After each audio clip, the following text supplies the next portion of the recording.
UFC London. Pip pip cheerio, mate. Let's play some Central C and sip some tea, mate. Okay, look, I'm just some dumb American. I have no idea what I'm talking about, but I do know fist fights, guys. Welcome to the UFC London predictions video. My name is Young Pasty, aka the White Boy Wonder, here to give you a pick for every single fight on this card. And let me say, this is a stacked card, a bunch of great fights that I'm super excited to break down. Couple of fights that we could have thrown out the window, but nevertheless, great fight on paper for UFC London. As we always do, we have to recap UFC Vegas 104, aka last week. Don't know why I said it like that. Here are the results, though. So we went 7-6 on the picks, and me and everybody else got completely brutalized on this card, guys. This was a tough one to predict. We came out on the positive end, okay? So 7-6, but still a tough one to go through here. A couple of favorites sold on us. I mean, I don't think anyone saw Josias Musasa getting, subbed by Carlos Vera, even though we all kind of saw it. Dayar Nurgaje, I don't think anyone saw him getting submitted by Ribeiro. I don't think anyone really saw that at all. And Zaleski getting chinned by Chitty. Me personally, I didn't see that. He hit him with a clean shot. It was a surprise to me. It was kind of nice. Lastly, the Kurt Hollowball fight. Come on now. Bad judging on that one, for real. I think, honestly, Kurt won the first 2 rounds. Now, by all means, it wasn't like the worst robbery in the world, but damn.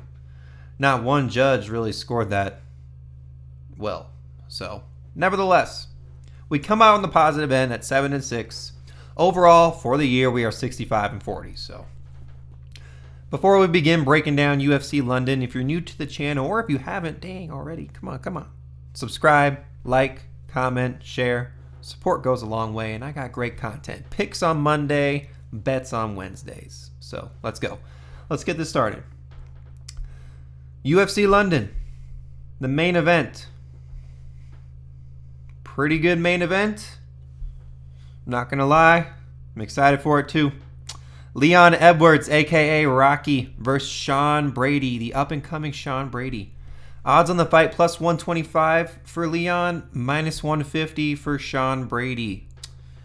My pick for this fight is going to be Leon Edwards. Give me the former champ, dog. This guy has much more motivation to win this fight and get back on track to get the rematch versus Belal than Sean Brady does, right? Now, both of these guys have lost to Belal, okay?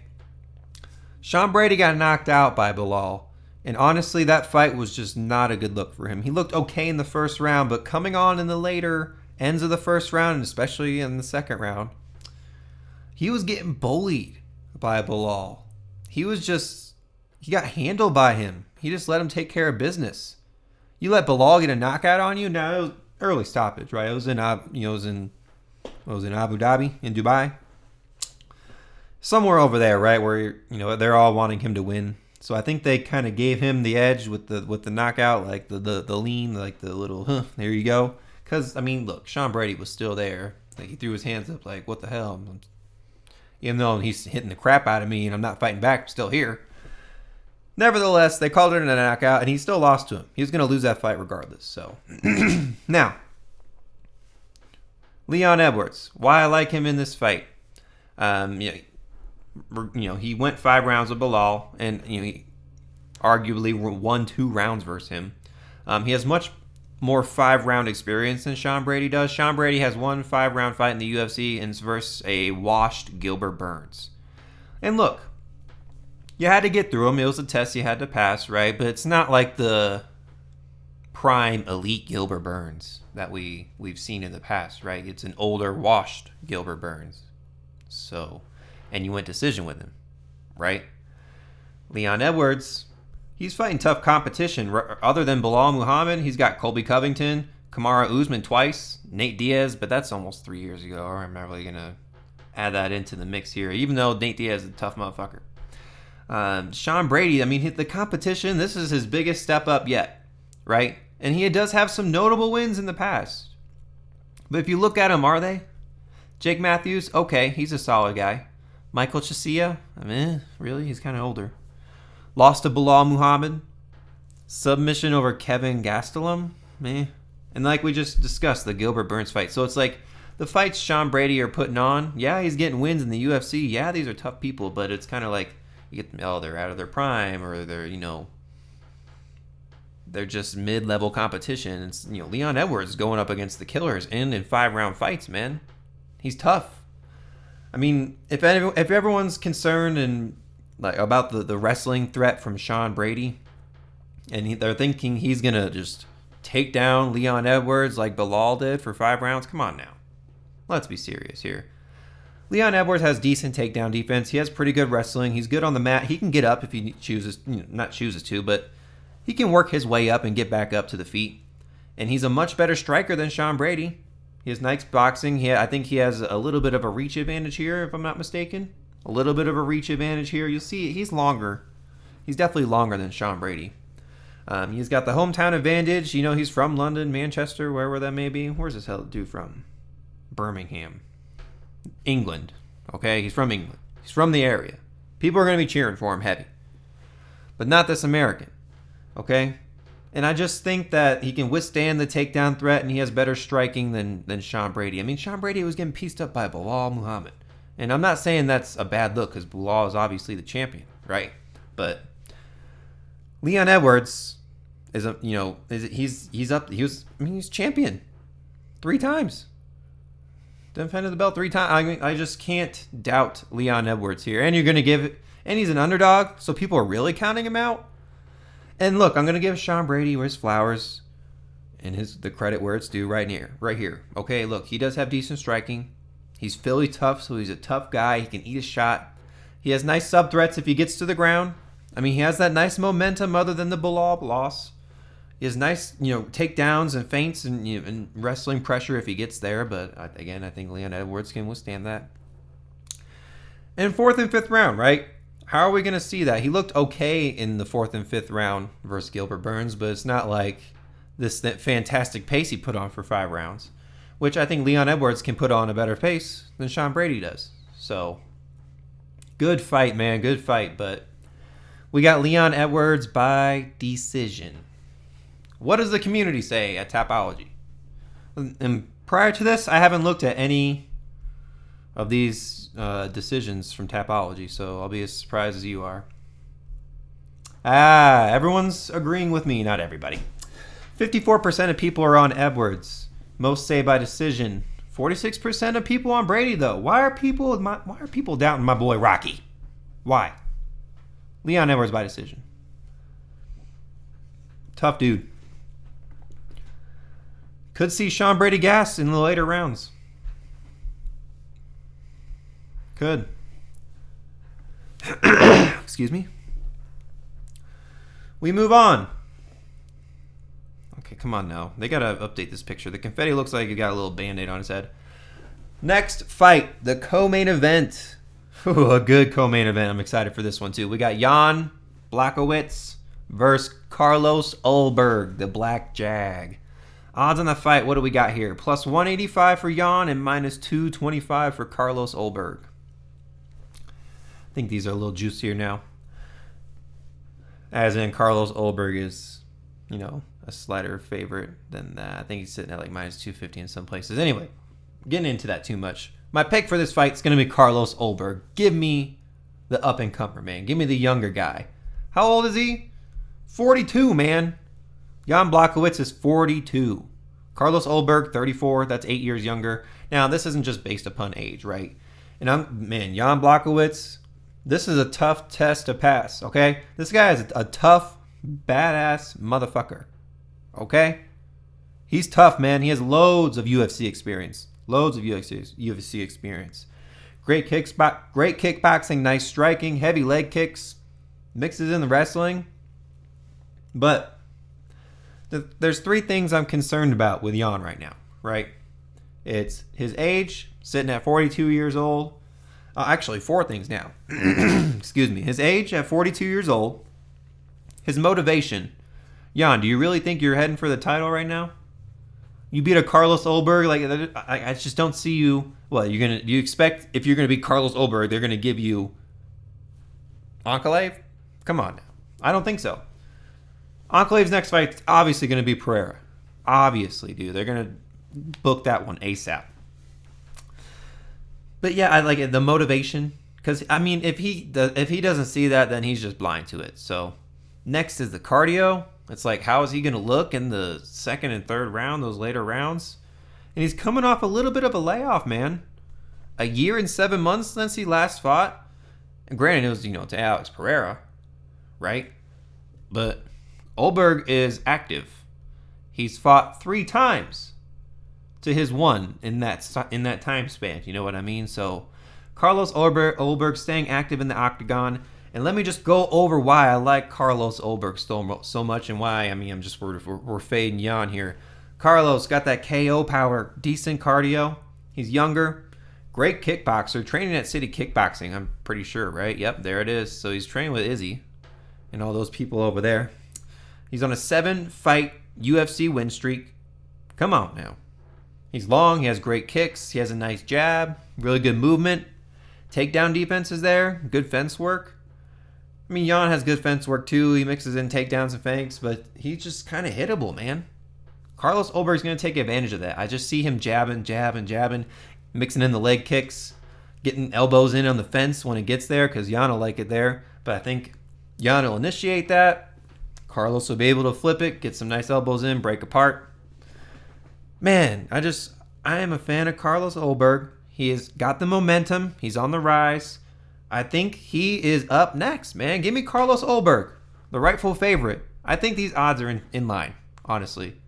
Because even though I'm heavy on Carlos Ulberg, as I was saying, this is a tough test to pass, man. Jan Blachowicz is a tough dude. He went split decision with Alex Pereira. Arguably, some people say that he won that fight. Now, I'm a little biased. I like Peloton, so I think Alex Pereira won. Draw versus Enclave. So let me just say this. If Blachowicz thinks he can go for the title again, he does have motivation. But I don't know, man. I don't know. Carlos Ulberg, they both need this win, for sure. Both of them do. But Carlos Ulberg is going to get the edge here. I think Carlos Ulberg by decision. We're going to get another decision here. This is going to be a really good fight, though. People are with me. A little more people in the KO, though. I don't see Jan getting KO'd at all. What the hell just came out of my mouth? I mean, really? I just don't think so. I don't know. I don't think he's going to get KO'd. 41% of people on Blachowicz. I see their side, right? And I'm not opposed. But I think Carlos Ulberg has the edge here. Give me Carlos Ulberg by decision. Excuse me. Sounded like a freaking ghost came out of my mouth. I don't know what the hell that was. We move on to the next fight. Ooh. We have Kevin Holland, the Trailblazer, versus Gunnar Nelson. Gunny. Okay, my odds on the fight, minus 150 for Gunnar, plus 125 for Kevin Holland. My pick for the fight is going to be Gunnar Nelson. Look, Kevin Holland, you suck now. Okay? You have shown to me you suck. Now, I think the odds are so close in this fight because Gunnar Nelson is a little bit older and he's inactive. And his last 2 wins are against some bums. And I mean, are we going to go and discredit him for a loss against Leon Edwards 5 years ago? No. Are we going to give him grief about a decision loss against Gilbert Burns 5 years ago? No. But this once a year kind of fucking fighting. Look, now it's almost 2 years ago. You know what I mean? He's just very inactive. How can we trust him? You know what I mean? On the other side, Kevin Holland is just unreliable, man. Like, what happened to the Kevin Holland that actually could pump out some wins? He's a little bit older now, getting a little bit older at 32 years old. I mean, he's active AF. I think he's one of the most active fighters in the UFC. I mean, he has okay power. He has okay striking. He just really hasn't looked too good lately. He has the sub threat. He has the KO threat. He's younger. I mean, he's shown cardio fades in the past few rounds. But the thing is, if he sucks out of the first round, these guys, if he goes to decision, he loses, right? Look, decision over Jack Della Maida, decision over Michael Page. KO by this one was a little funky one. He just kind of pulled himself out because he messed his ribs up. Then gets subbed by RDR in the first round. I mean, your last win is against this bum who literally was like, I want to leave the UFC. Yes, it's Michael Oleszewski. He was commenting on Instagram how he was like, yeah, this is my last fight in the UFC. I'm ready to leave and go on to move on. Like, what? Anywho. Gunnar Nelson. I'm probably not going to bet on this fight. It's probably going to hit my stayaways in the bets video in the upcoming days here. He keeps his hands super low. Like, he keeps them by his fucking waist, which is awful idea. He has weak legs. He's moderately strong. He has quick kicks. He's very quick for, how quick is he at 36 now? He has nice fence work. I think he'll be able to hit Kevin Holland to the fence here. He has okay takedowns. He's only been finished once. And not in the past 6 years. But yeah, I just can't trust Kevin Holland. Honestly, this is more of a fade on Kevin Holland than it is a pick on Gunnar Nelson. Gunnar Nelson's okay. It's just the inactivity, the fighting style, wow. The more I talk about it, the more I'm like, should I just fucking pick Kevin Holland because he's the underdog? I don't know. No. He's looked so bad. I can't do it.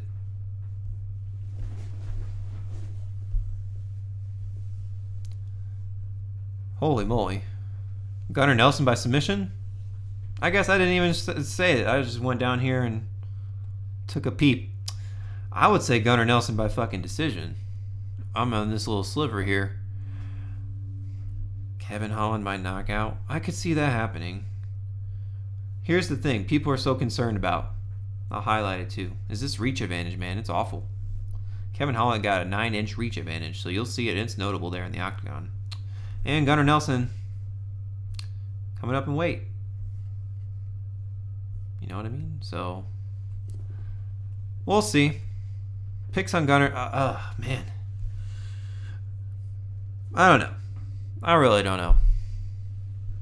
Not really a confident pick. This was a tough. This is what I said. This is one of the tough ones where I'm like, torn, dude. I'm torn. Ugh. Let's move on. Okay.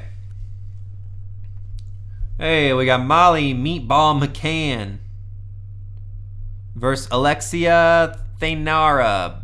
What's her name? Burgushnuya. I probably messed the shit out of that up. Okay. Anyway. Odds on the fight. Oh, Molly coming in as an underdog at plus 150, minus 190 for Alexia. Now, my pick for this fight. I'm rolling with Alexia Thainara. I'm going with the newcomer here. This is her UFC debut in London, where Molly McCann is going to have people screaming for her, where she loves to fight. She loves fighting in London. She does every single year. She tries to put on a great show. But the thing that she relies on is pressure. If she doesn't win the pressure game, she's off. She can't counter-strike. She'll just kind of be running. And, not good on the back feet. She does not win that pressure battle. Good luck. Right? Good luck. Now, I'll give her credit where it's due. She has tons of UFC experience. She's a tough bitch. When she does pressure, she pressures heavy and she puts on, right? She has great pressure and great striking, great little blitzes, as I should say. She's getting a little older. She can close distance on reach. So if we see a little bit of a reach advantage here, which we do, she can close distance. She has that capability. She has submissions of her own, right? So people sleep on her ground game for sure. And she's gotten some bad looks here in the past because, let's be honest, look at her last losses. Handled on the ground by Bruna Brazil. Handled by Julia but with the submission there. Handled by Erin Blanchfield. So it's like she's getting handled on the mat for sure. In her hometown, by the way. All three of those fights were in London. damn, that's why I had to go with Alexia, because in her fights, man, this girl puts on relentless pressure, and I think she wins the pressure battle versus Molly McCann. If not, weathers the storm enough to, flip pressure, right? She has great, nice kicks, decent kickboxing, nice takedowns. If Molly McCann gets taken down and Alexia can hold her down there, it's over, man. Molly McCann has bad takedown defense and a bad get-up game. Now, give it to her. She's active, right? She's in there fighting a lot. She has decent power. You've seen her get those knockouts. We've seen her get a couple of knockouts there in the past. But she's just predictable. She's susceptible to subs. Like, we just all know who Molly McCann is and what she does, right? So if Alexia can figure that out and, keep the reach, right? Put on with the striking, mix in her takedowns, get ground control. That's what she needs to do, right? I love the hair, all right? You can't, the photo here doesn't do her justice. She's got some crazy hair, and it's cool as fuck. She's a little bit younger. She's Brazilian. I love my freaking Brazilians, right? 7 years younger. Got the reach advantage. Her only loss in her past, she's 11-1. Her only loss is to Bruna Brazil, right? So both of these girls lost to Bruna Brazil. But Alexia lost back when she was even younger, right? And this is just recent, 7 months ago, to Molly McCann. So I think that loss really helped Alexia in her career. And, obviously since then, she hasn't lost. So even though she's a little bit hittable and reckless at times, she has the reach advantage. She has nice kicks. She has great striking. I think she puts on against Molly McCann. Let me get a ground and pound TKO. Alexia, Thainara. Going to put away Molly McCann, and it's tough, right? I like Molly McCann. And you see her as an underdog, and you're like, oh, shoot. But I can't pull the trigger here, man. She's just so susceptible to submissions and takedowns. Alexia's pretty good in that factor and better striking, and I think she wins the pressure battle. So give me Alexia by KO, ground and pound. What do we got down here, folks? What do the Tapology people have to say? Why am I a country now? We're in UFC London, eh? Thainara by decision. Thainara by submission. Why am I in this little sliver of 2.4%? Okay, 25% of people on Molly McCann. Okay. Most by decision. Some say by KO. I mean, I see the Molly McCann side, right? She wins that pressure battle. It could happen, right? It could, but... Man, Alexia looked pretty good. Her only loss to Bruna Brazil, who beat the crap out of Molly McCann. So I can't even knock her for that. And the fact she's fighting that competition earlier in her career, notable and helps her move on. You know what I mean? So, yeah. Pretty good fight, though, right? Better than this fucking Kevin Holland fight. How did you make the main card, you bum? Look at this dude. He was in the top 15. Now he's ranked 33rd. That's crazy. Are these just the Tapology rankings? Or like the real rankings? That's nuts. We move on. Yo, this is a banger of a fight here. Excited for this one. We have Jordan Vucenic, the epidemic. Ooh, okay. Versus Chris Duncan, the problem. Odds on the fight. Minus 345. Pretty big favorite for Jordan Vucenic. And plus 275 for Chris Duncan. Yeah, my pick on the fight is probably going to surprise a lot of you. But it's going to be Chris Duncan. Give me my boy, Chris Duncan. We got a problem here, Jordan Vucenic. We have a problem. Now, this is a Cage Warrior guy. And let me just say this. Not only him, but like damn near every person from England, London, they're all from Cage Warriors. I mean, everyone from here on out, damn near. And I haven't mentioned before because they haven't been from Cage Warriors. They're all from fucking Cage Warriors, everybody. But anywho, Chris Duncan. Why do I like him? He's got more UFC experience. He's active. He's tough. He has nice pressure. He's got decent power. He's got decent cardio. Throws in combos. What did I say? He's tough? Because he's tough. Good knees. Takedown defense. He's He's not no, bum on the ground though, right? He knows what he's doing. He can kind of, sprawl and get out of the way sometimes, but he is a little bit hittable. So the two little factors I see him, maybe losing this fight is getting taken down, and he's kind of a little bit hittable. And Jordan Vucenic, man, yes, he's a Cage Warrior vet, but this guy is badass and he's tough, man. He shoots the takedowns. He's relentless on the takedowns, but he also has nice striking and pretty good kicks. He stays active just like Chris Duncan. He has lots of movement, but he's kind of hittable when he's throwing. So Chris Duncan, gets into some little brawls there with Jordan Vucenic. I think he can kind of shine, right? Get some nice little uppercuts, dirty boxing in. Throw some little elbows in, grab the neck, get some knees in. He has some nice knees. He has good fence. Chris Duncan has some nice fence work too. But man, Jordan Vucenic is a problem, dude. And yes, he lost his UFC debut to Guram Kudalate, who we'll talk about later. He's actually the first fight on this card, so we'll actually break down that fight later. They both fought. I would say a lot of people say he took the first round, but Guram really took over in the second and third round. And I think that might be a problem for him. And though he's gone 5 rounds in Cage Warriors before, he has okay cardio. I think Chris Duncan still has a lot of power and a lot more energy in the third round compared to Vucenic does. And man, people are counting my boy out. Plus 275 for Chris Duncan.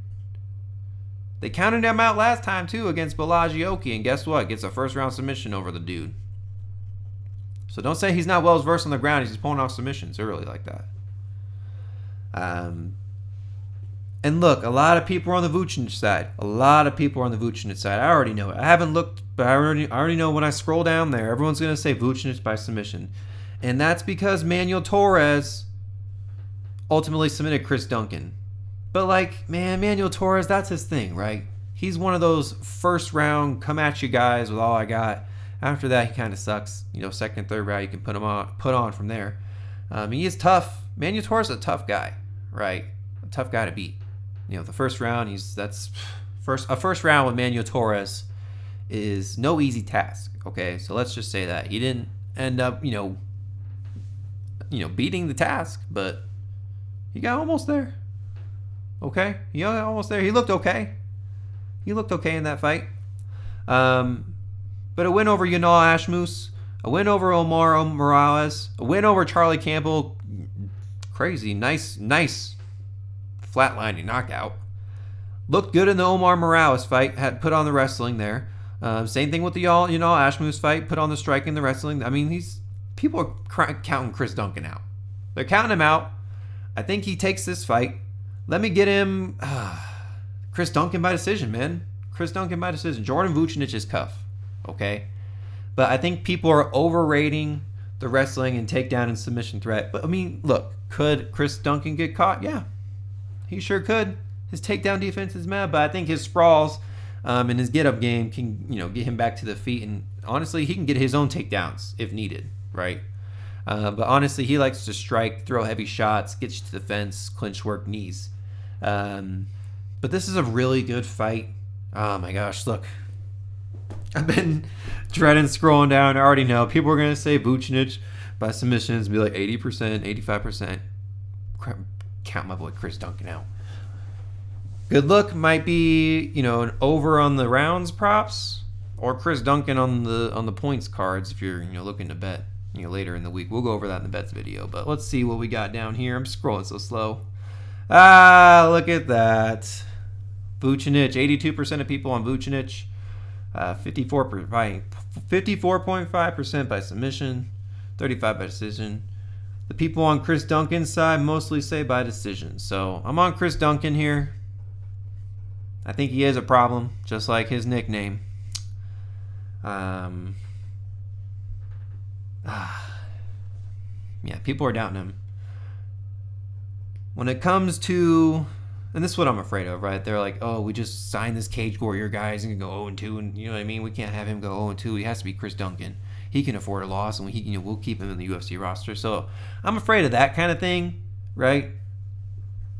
Some collusion type shit. But nevertheless, oh shit, sorry guys. But nevertheless, Chris Duncan's the pick. Yeah, heavy underdog. So we move on. Another fight I'm excited about, man. This is a good one, guys. This is a really freaking good one. We have Nathaniel Wood, a.k.a. The Prospect, versus Morgan Charriere, the last pirate. Look at me. I'm the captain now. Odds in the fight, plus 155 for Nathaniel Wood, minus 185 for Morgan Charriere. I'm sorry if I'm saying it wrong. Charriere? I'm just going to say Morgan. My pick for the fight is going to be Morgan, okay? Don't let that record fool you. 20-10 may not look the best, right? But this guy is a freaking killer. Another Cage Warriors guy. But this guy's nasty, man. His only loss coming to Chepe Mariscal. And let me just say this, right? I took that fight and I put a lot of stock into it. Because Chepe is a badass, man. And if you go 3 rounds with Chepe, you go a split decision with Chepe, if you arguably won that fight with Chepe, it's a lot of credit I give you, my man. I mean, look, Nathaniel Wood, if Chepe goes up against Nathaniel Wood, what does everybody say, right? Chepe will run over Nathaniel Wood. Couldn't do that with Morgan, right? Morgan's a tough guy, okay? Anyway, great movement, nice knees. Really good striking, good cardio, evades strikes well, good takedown defense. If he does get taken down, can pop back up. Mixes in his own takedowns. Lots of fight experience. 30 fights, damn near. Nathaniel Wood here on the other end. You know, the age difference not really a concern for me. Morgan's a little bit taller, reach same. Nathaniel Wood is a pretty good boxer, right? Good boxer. He's tough. He has good power. He mixes in his own takedowns, works in body shots. But he's a decision guy, right? He's a decision machine the last 5 years. What's this? Win by decision over Pineda. Loss, decision over Naimov. A win over Andrey Fili, decision. Win over Charles Jourdain, decision. Win over Charles Rosa, decision. We will move over here to Morgan, right? He's getting KO. A split decision loss over Chepe. I mean, that's just a tough fight, okay? Not going to knock you for going to a decision for that. But anyway, KO. Okay, Morgan's in there finishing people. Nathaniel's in there getting decisions. That's the difference here. But in my opinion, I think the fight goes to decision. Because Nathaniel Wood is tough. Even though he's a little chinny and he can take hits, but he takes hits. You know what I mean? Look at his face in that picture. He's gonna look even worse than that at the end of at this fucking fight here, if it goes that far. You know what I mean? I think the over 1.5 might be a good look, but anything over that, I don't know. If Nathaniel Wood wins, he needs to make it dirty and hold off the shots of Morgan. Morgan's gonna be in there, has nice movement. He's gonna be in there with his entries, has nice combos, great kickboxing. Mixes in his own wrestling, has nice fence work. I just can't doubt the kid, man. He's looked great.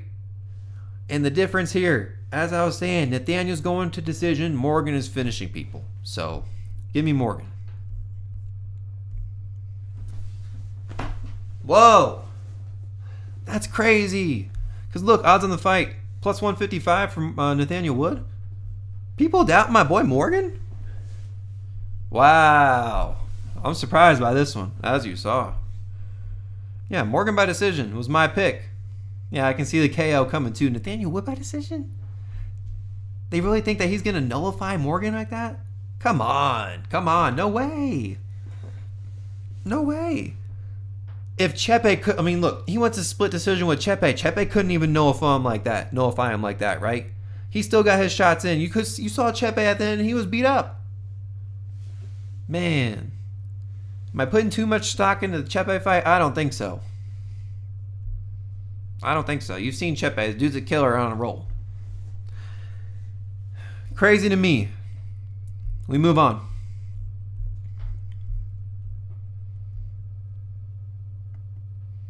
Ooh, this is another good fight here, guys. Another good fight. We have Jai Herbert, a.k.a. the Black Country Banger, versus Chris Padilla. Chris Taco Padilla. Odds on the fight here. -120. Slight favorite for Jai Herbert. Chris Padilla at +100. My pick for the fight here is Jai Herbert. I wanted to pick Taco. I like Taco. I wanted to pick him. I did. I couldn't come to terms with it. Right? Jai Herbert is a great kickboxer. Good striking, nice knees, long, has much more UFC experience than Taco. Good cardio. Age, don't let the age, okay, he's 36, nearing 37. Don't let him fool you. Don't let it fool you. Decent movement. Yes, he's mainly a kickboxer. I mean, look, people want to knock him for his losses, which they've come against tough competition. Before this, prior to the Ilia Topuria fight, he got submitted by Renato Moicano, knocked out by Ilia Topuria. Gets a draw against Ludovic Klein. I agree. That was a draw. Loses to Farazam, who's on a roll, on a mission, looked great. And okay, look, win over Kyle Nelson, win over Rolando Bedoya. Yes, his last 2 wins aren't against the best competition, but you're looking at Taco. Look at his wins. Rong Zhu, that's okay. James Lonta, you know what I mean? It's like, his wins aren't really the best either. Yes, he's a little bit younger at 29. It's just, the problem here with me is Taco is just, it's almost, he has calculated striking, which is nice, right? But it's almost a little too calculated. He's almost a little too patient in there at times. I feel like he's gotten lucky with these, right? I feel like Rong Zhu was winning that fight until he landed one nasty elbow, which the doctor was like, okay, your eye's too fucked up to continue. If he didn't land that one elbow, he would have lost that fight by decision against Rong Zhu. James Lomtop. Scrub. Okay, enough said there. Scrub. So, it's just, I think he's just too patient. Yes, he keeps his guard up. I think he's just going to be eating too many shots from Jai Herbert. You can, only read people so much until you're just losing the fight and just looking at him hitting you. You know what I mean? Yes, he has good defense. He keeps his guard up. The sub-threat is live, so Jai Herbert needs to be aware. He's powerful, right? Chris Padilla, like I said, is calculated striking. When he actually does hit you with something, it hits. So you need to watch out. Now, I wouldn't say Jai Herbert's chinny. Topuria knocked you out? I mean, okay, come on now. I mean, fucking knocked out Volk, knocked out damn near everybody. No one else is knocking him out. Everyone else is going to decision with him. So I got Jai Herbert by decision here. I think he's going to be able to keep the range, pick apart Chris Padilla. If it goes to the fence or tries to get taken down, I think Jai Herbert's able to withstand. A DGen call would be Chris Padilla by sub. I don't know what the number is yet, but something to just look at. And I bet you a lot of people are taking that. I just don't see a club and sub kind of thing. That's what I would see from Chris Padilla. But I think Jai Herbert will keep it like his fight. He likes to keep it clean, likes to a nice little kickboxing fight where he can keep it range and pick you apart. I just think that's what's going to happen here, Taco. Unless something just gets in his head and is furious. I'm not going to be mad at you if you're on the Chris Padilla side, but I don't see the value in it at this point when he's only at +100. So Jai Herbert -125, not a bad look. That's my pick for the fight by decision. What does the world say? Oh, why are you down, my boy? Why are you down, my boy? You're going to say Jai Herbert's chinny? That's 2 favorites that I picked that are actually, on the other side on Tapology. It's crazy. Yeah, we got Jai Herbert by decision, man. This is wild. Chris Padilla by KO? Bro, he didn't KO anybody. This isn't a KO. The doctor stopped the fight. Rong Zhu was there. He wanted to continue fighting. Submitted James Law on top. That's not, what you're going to flex over that? The only person to submit Jai Herbert was Renato Moicano, submission expert. Chris Padilla is now a submission expert. I just don't see it, man. Jai Herbert by decision. I'm arguing with nobody. Just arguing with nobody. Okay, next fight. Man, we got some good fights here, guys. Gosh, dang. Kavanagh versus Felipe dos Santos. Felipe Daytona. Odds on the fight here, guys. Minus 395 for Lanier. I'm doing a weird look because I see his nationality is China. Anyway. Felipe dos Santos is plus 310. Wow, that's crazy. My pick for the fight is Lanier Kavanagh. But let me just say, these odds are not right. Right? These odds should be way closer. Felipe dos Santos is a tough guy. He's went to decision with 3 tough people. We'll go over him. Andrey Lima, who's on a fucking roll. Victor Altamirano, who's tough as shit. And I don't think he won this, by the way. Victor won that fight. And then lost to Manel Cap. You know what I mean here? So 3 tough fights. He should be 0-3 in the UFC, though. Victor won that fight. I don't know. I just don't see it. He's a tough, young Brazilian prospect. And it's tough for me to pick against my Brazilians because if you watch this channel and you know I got a thing for Brazilians, they're just damn good. Most of them. Right? And even though he's good, I just don't think he's better than Lanier Kavanagh. Now, Felipe dos Santos, man. The downfall to his success has been getting taken down. Every single fight, he's getting taken down and bodied and worked on the ground. He's pretty good on the feet, right? He's a Muay Thai expert. He's pretty good at kickboxing. He has nice little jabs. He's tough. Okay striking.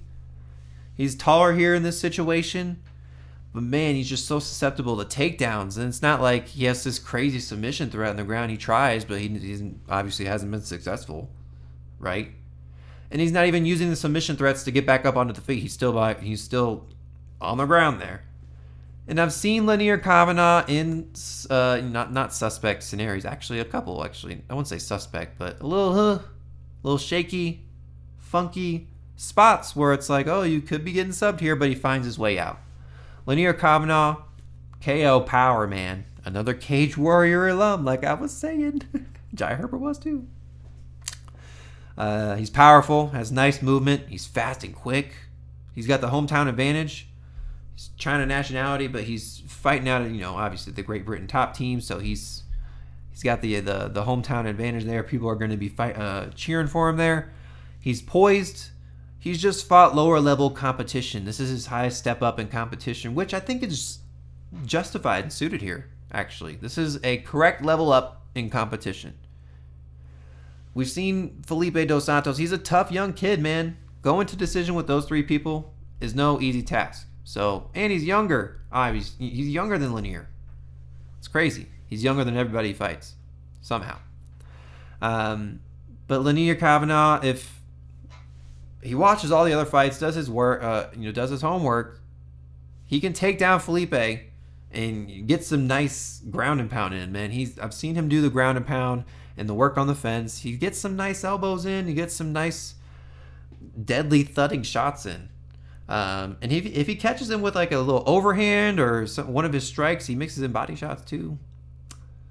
Lanier Kavanagh's good, man. I just don't think the odds are justified here at all. Minus 395 for Lanier, that's just nuts. Plus 310 for Felipe. Ugh. If you're gonna take a dog shot, that I wouldn't be mad at you for picking Felipe. Like the number is just not right on Lanier. I do think that he wins the fight. Okay, he's gonna win the fight. I think he wins it by KO. It's gonna be a KO on the ground and pound. But yeah, Dos Santos, man, you're a good fighter, and I like you.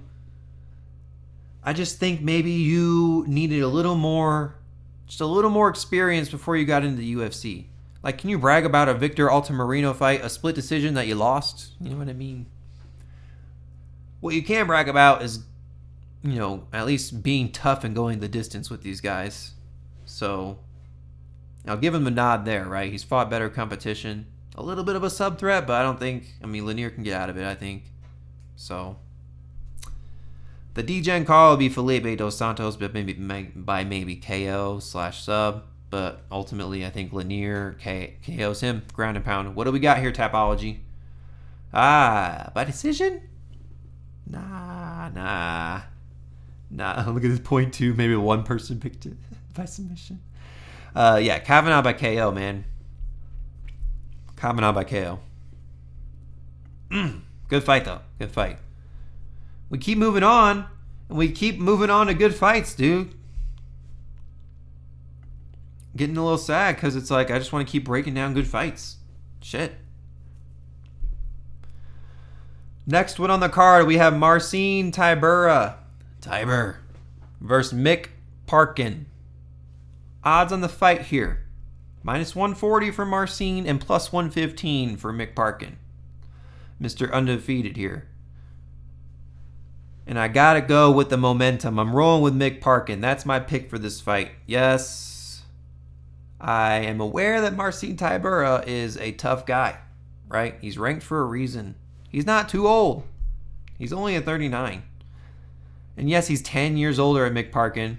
But this is a heavyweight fight, right? 39. I mean, you can go another 3-4 years, right? Marcin Tybura got another 3-4 years in him.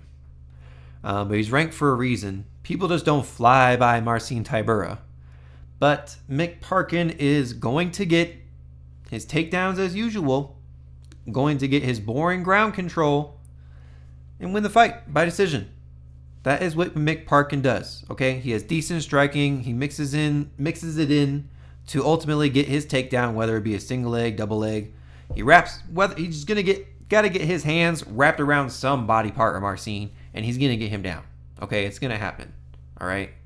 He has tremendous ground control, good fence work, good cardio too. He's there to. He's getting these wins by decision. Okay, so and he has a little bit of KO power too, right? He knocked out Lucas Brzeski. It's nothing to brag about, but he knocked him out. Now, Marcin Tybura is tough. This guy's a UFC vet. He has experience. He's just good everywhere. He has good striking. I think he does have better striking than Mick Parkin. Submission threats live. I think he has better sub threats than Mick Parkin. His get-up game, meh. He'll try. I think he may be able to get up a couple of times, but Mick Parkin's going to take him right back down. He's high-ranked for a reason. He has nice ground and pounds, heavy elbows, heavy forearms. Heavy shots on the ground. If he gets top control or maybe flips Mick Parkin, like Mick Parkin, you better watch out, right? Mick Parkin ain't throwing down the strikes that Marcin Tybura is. So that's one thing Mick Parkin needs to look out for, because Tybura's a little crafty, man. He's a vet. Like, he knows what he's doing in there, right? So you need to hold your ground control. You need to roll. You need to keep him on the ground. You need to not get caught. You need to not get flipped and the roles reversed. I think Mick Parkin, this is his biggest step up in competition, but I think, man, this is his first time being an underdog in the UFC, I believe. And then, we cannot brag about his wins. I can't. Jamal Pogues, okay. Eduardo on Dana White Contender Series. Chao Machado, meh. Muhammad Usman, okay. That guy's big and athletic. And then Lucas Brzeski, you know what I mean? Marcin Tybura over here, look who he's fighting. Fucking Janata Denise, Sergey Spivak, Taya Taversa, Tom Aspinall. This scrub. You know what I mean? So Marcin Tybura is definitely facing better competition, but hey, I think Mick Parkin's up for the challenge. I think his usual takedowns come into effect. I think he's a good dog, right? I think the lines are going to flip at some point. Mick Parkin's definitely going to be a slight favorite come fight time. So if you want him as an underdog, now's the time to get in, because I already see the lines. I think he's at like -108. So get him while you can at an underdog price if you like him. But yeah, Mick Parkin by decision. Okay. This is what I expected, because, again, like I was saying, and Tybura's tough, dude. Tybura's tough. I could see a world in a scenario where he does maybe pull off a win, right? But Mick Parkin, I don't see him by KO. No. Tom Aspinall is KOing him. Sergey Spivak submitting him. Like, these are, pretty high-ranked people. Obviously, Tom Aspinall is a champ. So, Mick Parkin by decision. I think he moves his way up into the higher rankings here. So, and I think it's deserved. Mick Parkin is, even though he's boring, basically the white Carl Williams, who Carl Williams isn't in the UFC anymore. Maybe they like Mick Parkin. I don't know. Maybe Carl Williams is good on the mic. Mick Parkin's better on the mic. I don't know. They have their reasons for keeping people in and kicking people out, whether it be a really good or really bad record. Taylor Apples ain't in the UFC no more, you know what I mean? So they all have their reasons, but we still have Mick Parkin here pulling off these boring heavyweight wins. Next fight. This is an underrated fight, guys. An underrated fight. Let me flip the page here. Get my notes ready. It's a good fight. I'm not gonna lie.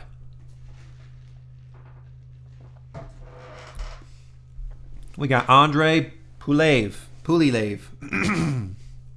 Excuse me, versus Christian Leroy Duncan, CLD. Odds on the fight are a little wild. Minus 550 for Christian. Plus 410 for Andrey. My pick for the fight is going to be Christian Leroy Duncan. But man, plus 410, that number sitting there. This guy is not like... These odds here are a little crazy. He's not a complete scrub. He took over in his Dana White Contender Series fight and withstood takedown defense. Withstood the takedowns, has good takedown defense. He's tall, he's long. However, he's not going to have really that advantage here because so is CLD, sitting at 6'2", and a little bit of a longer reach advantage.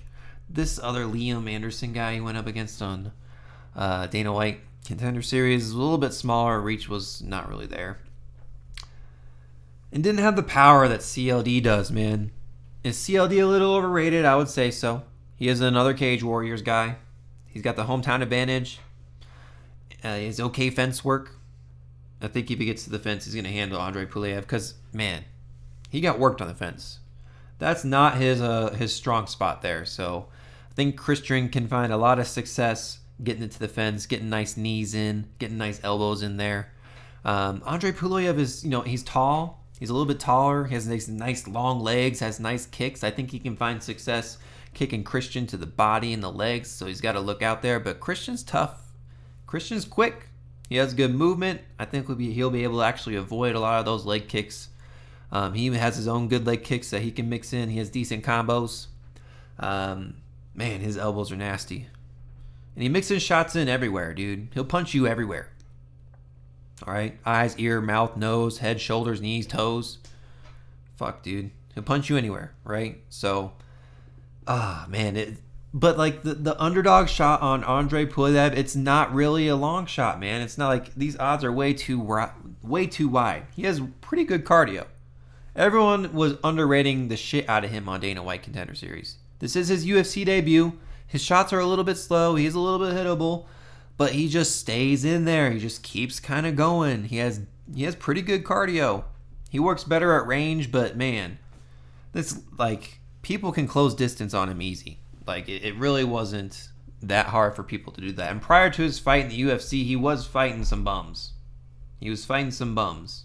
So, look at these guys: 1-0, 2-1, 38-21. Holy shit. 4-2, you know what I mean? So, odds are crazy. Pick is Christian Leroy Duncan. By knockout. But odds are way too crazy. I don't know if I'll be betting on this at all. Maybe, I don't know. CLD will pull it off, but minus 550 is crazy. Yeah, people agree with me. 81% of people on Christian Duncan. 71% by KO. I couldn't take the underdog shot here, man. Not at all. At least when it comes to the pick state. When it comes to the bets, I don't know, man. You never fucking know. You never know. Just because I pick someone doesn't mean I'm going to bet on them. And vice versa. So, we move on to the next fight on the card. Moving on down. Down. In an earlier round. And Sugar, we're going down swinging. Look at these girls here. All right. Next fight, we have Shauna Bannon, Mama B, versus Puja Tomar, the Cyclone. This picture does not look like her at all, by the way. Odds on the fight, minus 185 for Shauna Bannon, plus 155 for Puja. Yeah, my pick for the fight is going to be Shauna Bannon, man. Puja, UFC debut, did not get this win over Rayanne Amanda. No, she didn't. The reason they gave it to her is because she was the first Indian woman in the UFC. They wanted her to get a win. So that's exactly why she won that fight. Her only move in that fight was just kicking and yelling. Ah! Ah! Ah! A kick with a yell. And I guess that just impresses the judges. If you're just fucking louder than the other girl while you're throwing. I mean, she's really not that good, right? Robbery win, just yells and kicks. Her kicks are okay, but they're really, I mean, it's a one fucking move. One move. Go watch the fight she had. Go watch this fight with her. All she does is just kick her with one move. I mean, her cardio is okay. Her striking is not UFC caliber, in my opinion. You got Shauna Bannon, who is 6-1, isn't like, whoa, the next prospect in the UFC. I mean, she's okay. Her cardio is okay. She has decent kicks, okay striking, better striking than Puja. Throws combos and has nice little blitzes, keeps her range and length, has a huge reach advantage in this situation. 6 inches, right? She'll be a little longer and lankier. Now, if Puja tries to hit the takedown, man, I mean, Shauna has bad takedown defense and bad get-up game, so I haven't seen that from Puja. She didn't even try, and like, really, I mean, maybe a feint or two here and there, but I didn't see her try and do that too much here in the past. I mean, that's where Shauna could get exposed in this situation. I mean, she could, right? Puja taking her down, handling her on the ground. She's not really good at getting up. But she is the better striker. I think she can keep the range. She has nice blitzes, nice combos, the reach advantage. I think she will be able to withstand any sort of takedown threat. She needs to avoid the cage. Her movement's okay. I got Shauna Bannon by decision. Definitely over 2.5. Definitely over 2.5 rounds on this fight for sure. And everyone's on my side. Look at these few people doing some degenerate calls here. But yeah, I mean, look. The fight's going to go to decision. Shauna Bannon for sure, I think, is going to take it. 73% of people agree with me. On Tapology, I should say. And we move on to the next fight. Oh, this was a tough one for me to pick. All right. We have Kylan Laufren, the Don, versus Nathan Fletcher.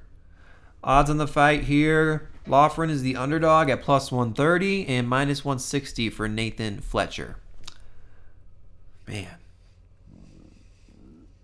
Excuse me, by the way.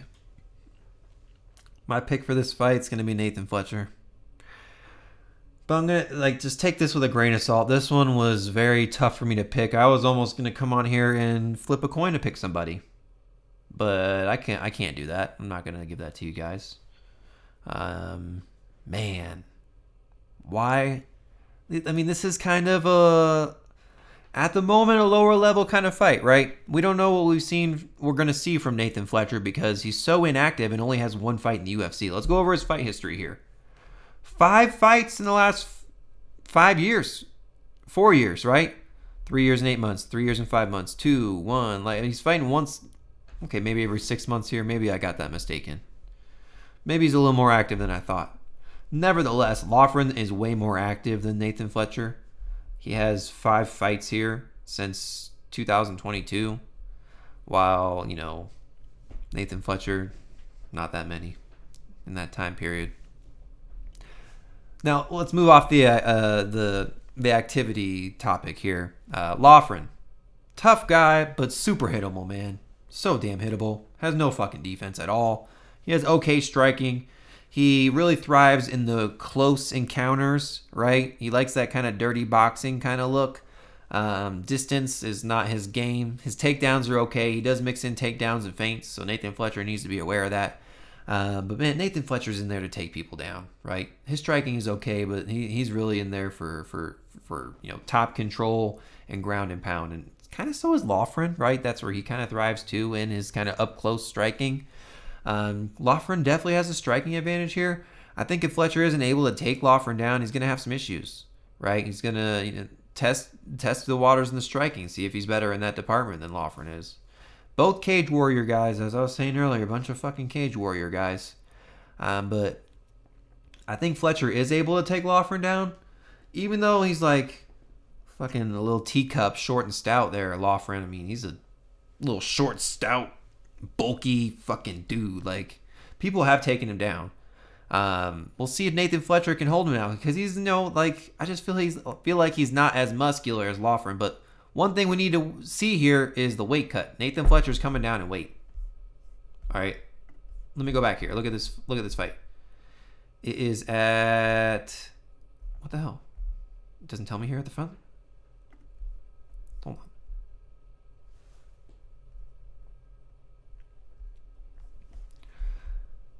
I gotta check what fucking weight this is at. 135. See, it's at 135. I mean, Nathan Fletcher's got to cut another 10 pounds here. He's been fighting at 145. Now he's moving down to 135. You know what I mean? So it's like, how is he going to look at 135? We haven't seen him down there. The inactivity, how's that looking? You know what I mean? Is he keeping active in the gym and he thinks that's enough? Like, you got to have some octagon time. You know what I mean? And look, I took the inactivity thing too far, but I think it does play a factor here. It was just a very close fight for me to pick because I can see a scenario in a fight where Colin Loughran is able to take Nathan Fletcher down. He's able to withstand the takedowns of Fletcher, push him off, get his own striking in, get his own takedowns in from his striking. So it's like, that could happen, and Loughran's tough and he can take a fucking hit.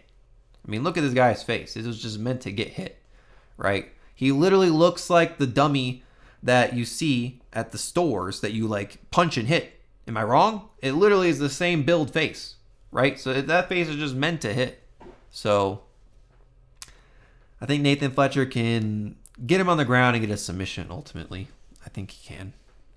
He's good on the fence. He likes the fence. He uses the fence to his advantage. I think that's where he gets the takedown and gets the submission. Nathan Fletcher by submission.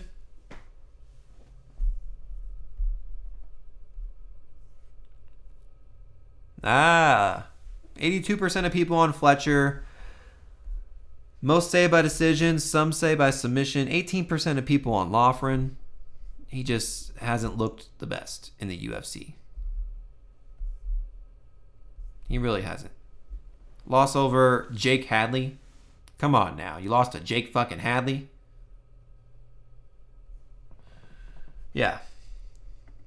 We move on to the very first fight of the night and my last fight I'm predicting. But a good one. Nevertheless, we have Guram Kudlatse, the Georgian Viking, versus Kaue Fernandez. Odds on the fight here, we have minus 425 for Guram and plus 330 for Kaue Fernandez. I'm probably saying that wrong. My pick for the fight here, it's going to be Guram Kudlatse. Mr. Fernandez, welcome to Guram's Gulag, where you will be eliminated, sir. Yes, Guram is going to get the finish here. He is, I just think, better in every factor of his fighting style, in fighting in general, than Fernandez is. Striking, I think Guram has the advantage where he's tougher, does mix in the, leg kicks and has decent striking in general. I think Fernandez has a slight reach advantage, if I'm not mistaken. No. Okay, slight. Yeah, 1 inch, right? But Guram's taller, right? So I think he'll be able to kind of keep that distance there, but he has good distance striking. That's what I'm saying. And I think better striking than Fernandez. I think Fernandez might have one punch better than him, like just a straight jab. I mean, he's okay. He's an LFA guy, but he gets taken down so easy. He gets controlled on the ground so easy. And what's Guram going to do? He has great takedowns. He has good fence work. He has awesome ground control. So we saw him but we saw him take care of business with Vucenic, who is pretty good on the mat, right? And I would say he's better on the mat than Fernandez. I think this is an easier battle for Guram than the Vucenic fight was. Man, that was a good fight. But Guram has better striking, he has better takedowns, he has better top control. Look, if he doesn't look that good in the first round, don't sweat it, don't fret. He's going to take him out in the second or third round. For some reason, Guram just needs a little bit of little bump. Got to wake him up a little bit to get this guy going and started. So, yeah, we got Guram by submission, third round. Yes, Guram by submission, third round. I mean, he straight up just denied Vucenic, and I think that I'm going to put a lot of stock into that fight. Look, don't knock these losses here. Elvis Brenner caught him. Damir Ismagulov went split with him, and Ismagulov's a tough guy, dude. That guy is a tough fight. And then has wins over friggin' Matsus Gamrot. That's his UFC debut, and he wins over Matsus Gamrot. Come on now. And then a win over Jordan Vucenic. I mean, 2-2 in the UFC. Looking to go 3-2 here. I think they're giving him a winnable fight. I mean, come on. This guy lost to fucking Mark Diakis. Knocked out a chinny Mohamed Yaha. And then we're fighting in the fucking LFA. The level of competition here, like, Guram's just way more skilled in all factors here. I just don't see how Fernandez wins this fight at all. Is he going to KO Guram? No. Elvis Brenner has heavy hands. Fernandez doesn't have heavy hands. When did Brenner KO him? In the third round. Okay? Fernandez, when he gets to the third round, is going to be too tired for that. Sorry. Look, Fernandez has okay kicks, has okay overhands, has a nice jab. He's okay striking. He's an LFA guy. But man, he just got bodied and worked on the ground. What's Guram going to do? He's going to take advantage of that. You think he didn't watch your film? He knows what he's doing. Welcome to Guram's Gulag, where you, Fernandez, will get eliminated. Guram's the pick. Submission third round. Kudalase. 91% of people on Kudalase. 13% by KO. Come on, give me the sub. Whatever. I'm this 1% here. It's going to happen. Guram, third round sub. That's the pick. Whoa. Those are all the fights. That's it. Guys, if you made it this far, thank you so much. Appreciate your support. Make sure to subscribe, like, comment, share. Again, the support goes a long way. The bets video drops on Wednesday, so make sure to stay tuned. Link is in the description for my Patreon. That's where you can get all my bets when I place them and get the odds when they're good. Again, the bets video comes out Wednesday, but I'll be placing my bets before then so you can see what the bets are prior to the video and get the odds when they're good, like I was saying. And it's free, right? Patreon's free. So links in the description. Follow my socials as well. That way you can get all the updates on things. I am out. Let's have a good week this week. Super excited for UFC London, eh? Pip Pip Cheerio. I will be turning on some Central C because he is actually pretty good. What am I doing here? Blabbing. Banter. Anyway. Young Pasty, widest in the land. Out. See you guys.